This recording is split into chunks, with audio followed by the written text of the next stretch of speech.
छत्तीसगढ़ में पिछले 24 घंटों के दौरान सभी संभागों में हल्की से मध्यम बारिश दर्ज की गई है। राजधानी रायपुर सहित कई स्थानों पर गुरुवार रात से ही लगातार बारिश हो रही है और शुक्रवार सुबह से भी बूंदाबांदी का सिलसिला जारी है। मौसम विभाग ने अनुमान जताया है कि राज्य में अगले 2 दिनों तक बारिश का यही दौर जारी रह सकता है। राज्य में सबसे अधिक वर्षा पखांजूर में 60 मिलीमीटर रिकॉर्ड की गई है। राजनांदगांव का अधिकतम तापमान 33 डिग्री सेल्सियस दर्ज किया गया, वहीं सबसे कम न्यूनतम तापमान 19.6 डिग्री पेंड्रा रोड में रहा। मौसम विभाग ने शुक्रवार के लिए कोरिया, मुंगेली और बलौदाबाजार जिलों में भारी बारिश की चेतावनी देते हुए ऑरेंज अलर्ट जारी किया है। साथ ही बालोद, दुर्ग, सरगुजा, बस्तर, धमतरी, रायगढ़ सहित 25 जिलों में येलो अलर्ट जारी किया है। इन क्षेत्रों में तेज हवाओं के साथ बिजली गिरने और गरज चमक की संभावना जताई गई है। अन्य जिलों में मौसम सामान्य रहने का अनुमान है। वहीं बारिश के दौरान बिजली गिरने से लोगों की जान भी जा रही है।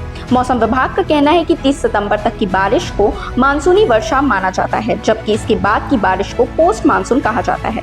देश के कई हिस्सों में मानसून लौट चुका है, लेकिन छत्तीसगढ़ में अब तक सक्रिय है। सामान्यतः राज्य में मानसून 5 अक्टूबर के आसपास सरगुजा से लौटना शुरू करता है, मगर इस बार मानसूनी गतिविधियां 15 अक्टूबर तक रह सकती है।